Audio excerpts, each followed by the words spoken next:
Donc, bonjour tout le monde. Donc, toujours, on continue par l'algèbre de Boole. Et maintenant, je vais parler de la fonction OR.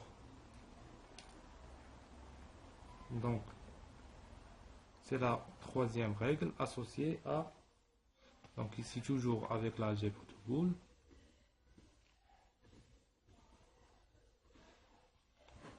D'accord? Donc, la fonction OR ou bien OU. En français, c'est OU. D'accord? Donc, pour écrire les règles associées à OR, je vais d'abord, donc, comme ce que j'ai fait pour le et ou bien le and, donc je vais tracer le tableau de vérité, ou bien la table de vérité. Donc 0, 1, 0, 1, ici 0, 0, 1, 1, et je vais faire la sortie. Donc, le schéma ou bien le signe de OR ou bien OU, c'est comme ça. D'accord?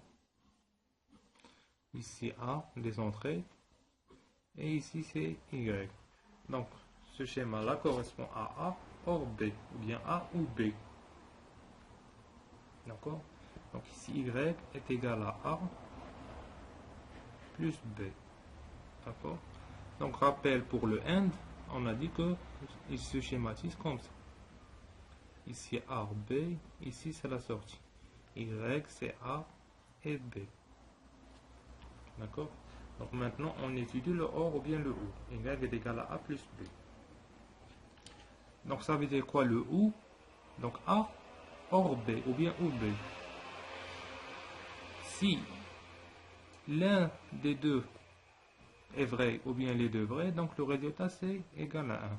Et si les deux sont fausses, donc le résultat est faux. Donc A est égal à 0, B 0, donc c'est 0. Donc si l'un des deux est à 1, donc le résultat est à 1 automatiquement. Donc à 1, les deux sont à 1, donc on va trouver cette formule.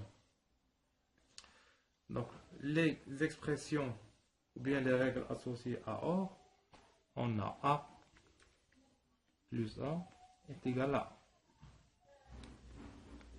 Donc A plus 0 est égal à A. A plus 1 est égal à A. Et A plus A bar est égal à 1. Donc comme ce que j'ai dit pour le AND ou bien le A, donc c'est très important.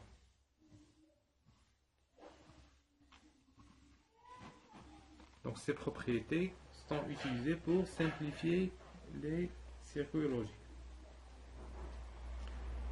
Donc et surtout ces deux termes-là, ils sont très importants. Donc toutes les expressions sont très importantes. Donc maintenant on va vérifier ces termes-là. Donc je commence par le premier terme.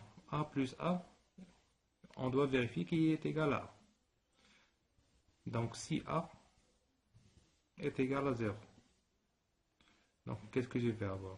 Donc 0 plus 0, d'après la table, est égal à 0. Et si A est égal à 1, je vais avoir 1 plus 1 qui est égal à 1. D'accord? Donc toujours la sortie, c'est la valeur de l'entrée. Donc voilà, A plus A est égal à A. Ça c'est facile. Donc la deuxième, c'est facile aussi. Donc A plus 0, c'est toujours A. Donc si je mets ici 0, ça va donner 0. Ça veut dire la valeur de sortie, c'est la valeur de l'entrée de A. Et si je mets ici 1, donc 1, 0, ça donne 1. Donc la valeur 1 correspond à la valeur de A. Donc A plus 0, c'est toujours égal à A. Maintenant, A plus 1. Donc c'est très important cette expression-là. Donc si A est égal à 0, donc qu'est-ce que je vais avoir ici? 0 plus 1. D'après la table, 0 plus 1, c'est égal à 1. Voilà. Maintenant, si A est égal à 1, donc 1 plus 1, c'est égal à 1. Donc, comme vous avez remarqué, pour A est égal à 0 et pour A est égal à 1, je trouve toujours 1. Donc a plus 1, c'est toujours égal à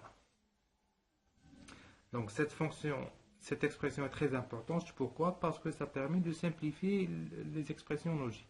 Si je trouve par exemple une expression de ce genre-là, donc a bar bc plus bca par exemple plus b plus 1, donc tout ce terme-là va être négligé devant le 1. Donc je vais nommer par exemple ça x, c'est comme si j'ai x plus 1, donc c'est toujours égal à 1. Donc cette expression permet de simplifier le circuit. Et le dernier terme, c'est a plus a bar. Donc si a est égal à 0, donc je vais avoir 0, plus le complément de 0, c'est 1. Donc toujours égal à 1. Et si a est égal à 1, je vais avoir 1, plus le complément c'est 0, donc toujours égal à 1. Donc un résultat qui est aussi très important, c'est a plus a bar est égal à 1. D'accord? Donc, retenez bien ces expressions-là. Si vous voulez les vérifier, donc vous pouvez les vérifier rapidement à travers la table, mais donc pendant les contrôles et les examens, donc il faut se rappeler rapidement des valeurs pour ne pas perdre du temps. Donc voilà, c'est tout pour cette vidéo-là. Donc abonnez-vous si vous avez aimé. Merci pour votre attention et la prochaine vidéo, on va voir donc les lois de distribution, l'association commutative, donc pour l'algèbre de Boole, donc les lois de Morgan, et on va traiter des exemples de simplification. Donc merci pour votre attention.